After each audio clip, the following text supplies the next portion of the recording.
Today we're going to look at an Indian raga coming from the North Indian tradition, classical tradition. And I found a really interesting raga with lots of interesting sounds and characters. Very different, and something that can be pretty useful to use also in other musical situation, like especially on augmented chords, augmented major chords, things that sounds a bit like this. In jazz, in modern jazz, you can see them for half diminished. You can look at for augmented flat 5, or even for augmented chord flat 9. So it has a lot of character and possibility and scope to be used in different situations. So let's get to the raga. We play in the key of D. Ragas are more than just scale, they are frameworks, and they have a specific grammar. So they give you the rules of the ascending and descending movement. Through these rules, you create the character of the raga. So the more you follow them, the more the character and color of the raga comes out. So let's have a look at this scale. Starting from D, ascending, it's basically a pentatonic. We have 5 notes. And we have the root, the minor third, the sharp 4, the 5th, the major 7th, and the root. So D, F, G sharp, A, C sharp, D. Now on the way back, we have 7 notes. So those notes stay the same, but we have also the in-between. So we got the root, the major 7, the major 6, the 5th, the sharp 4, the minor 3rd, the 2nd, and the root. So 7 notes.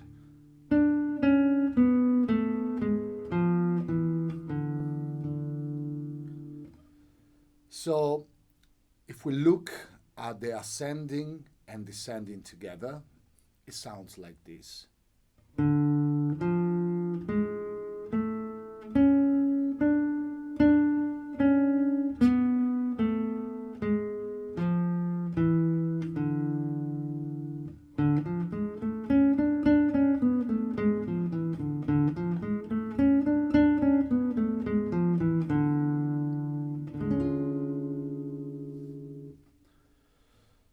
So very interesting, very strong character. Now, like we did in the raga previously, the best way to understand it and to learn it on your fretboard would be to put it on 2 different octaves. So that will be your first exercise. So taking the root, 3rd, sharp 4, 5th, major 7th, root, and then we carry on. So I'm trying to create 2 identical positions onto the different octaves. That's one way of doing this.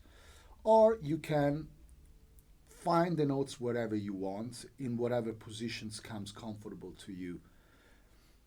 But this is the way I do it. So once you have, I tend to do this. So I have always alternate picking on my right hand. So when I get to the, you see I have a an upstroke, so I like to keep everything quite alternate. So I use that as a reference to find my notes. So here I move to the third.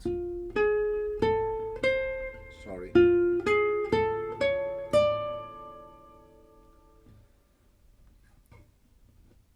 On the way back, we can go to the third.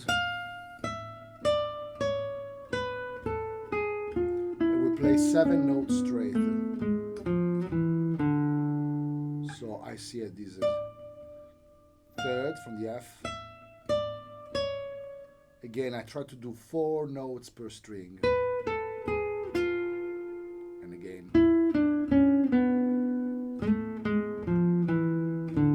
So the only exception is here, I do 2. So it will be.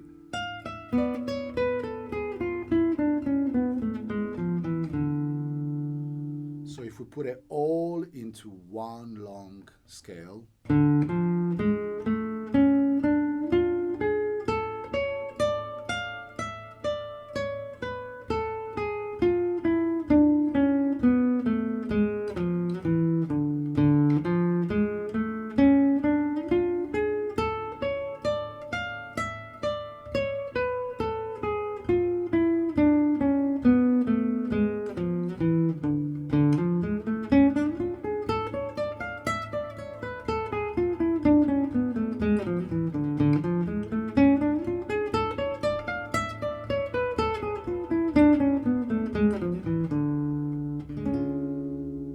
so here I'm showing you different way or you can go back. What I always try to do when I practice this kind of thing is to keep even number of notes for every string. So whenever I change between the strings, my pick always starts from a downstroke. Because using this kind of technique, it's much easier. Although you could also use sweep pickings and different techniques. So that it's really down to you. The main things, it's learning this sequence of notes. So this kind of scale with this kind of grammar to it. So as we did previously with other ragas, we're going to look now at 32 notes pattern that you can loop around to practice this raga and getting into your fingers. Similarly, I always use even number of notes for every string. So now we're starting from this tonic, still in D. And because of the character of the raga, lots of phrases can start from the major 7. It's a very strong note in this kind of ragas. We haven't spoke about that much about the prominence of certain note in certain ragas when you improvise. But that's a much deeper conversation to have, which may be worth having if you have an interest in learning Indian classical music. But if you just want to learn the scale, if you just want to learn the flavor of this and finding a way for you to use it, let's look at this kind of technique. So start from the major 7. First 8 notes pattern will be combination of ascending and descending.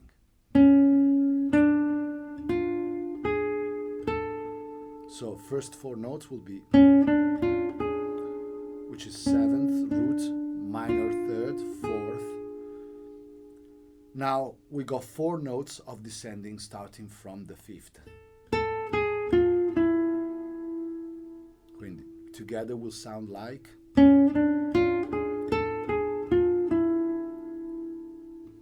Now from the D, we got the next phase of 4. We start from the tonic. Always respecting the grammar of the raga, always respecting the scale.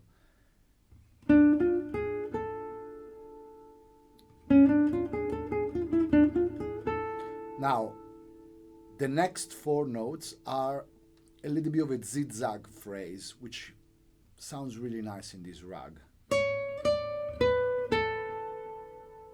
So, 7th, root, 6th, 5th. So first phrase was, second phrase of 8. Now, third phrase of 8, starts from the sharp 4, and we got those 4 notes ascending, and then 4 notes descending starting from the high F, so the high 3rd. So together will be, this is pattern number 3.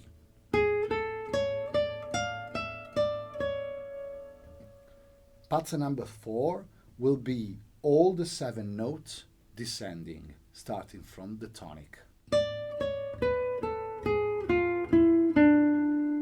So root 7, major 6, 5th, sharp 4, 3rd, 2nd, root. So if we put, let's look at the last 2 phrases of 8.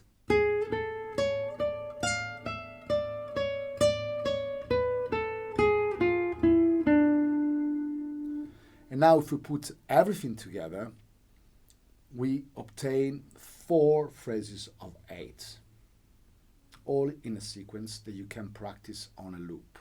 So first of all, try to understand each phrase of 8, and then you can put them together.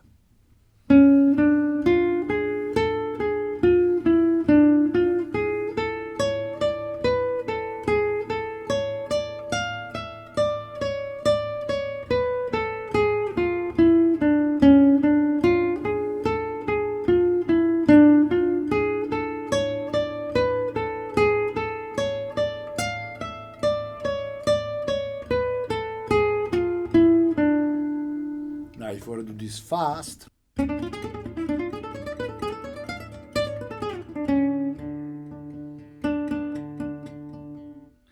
this is a quite interesting exercise. It offers you lots of ideas, and this is material you can use for composition, you can use for improvisation, you can make a bass line with this. You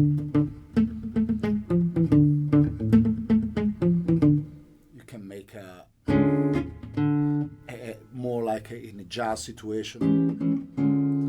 Harmonically, you can look at how you can harmonize this. So it can really open lots of opportunity. So have fun with it, and see you in the next video.